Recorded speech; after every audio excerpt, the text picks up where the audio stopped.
ஜம்மு காஷ்மீரில் யாத்ரீகர்கள் மீது தாக்குதல் நடத்தப்பட்ட சம்பவம் வேதனை அளிப்பதாக அமித்ஷா தெரிவித்திருக்கிறார்.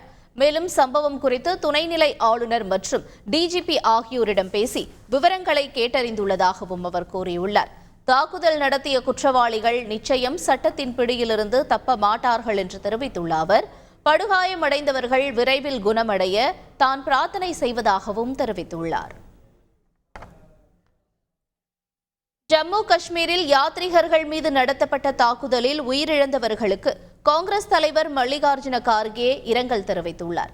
இதுகுறித்து அவர் வெளியிட்டுள்ள எக்ஸ் தள பதிவில், பிரதமர் மோடி தலைமையிலான தேசிய ஜனநாயக கூட்டணியினர் பதவியேற்பு விழாவிற்காக பல்வேறு நாட்டின் தலைவர்கள் இந்தியாவிற்கு வருகை தந்துள்ள நேரத்தில் இந்த தாக்குதல் அரங்கேறியுள்ளதாக குறிப்பிட்டுள்ளார். மேலும் இந்த தாக்குதலுக்கு கண்டனம் தெரிவித்துள்ள அவர், உயிரிழந்தவர்களின் குடும்பத்திற்கு இரங்கல் தெரிவித்திருக்கிறார். செய்திகளை உடனுக்குடன் தெரிந்து கொள்ள உடனே சப்ஸ்கிரைப் பண்ணுங்க.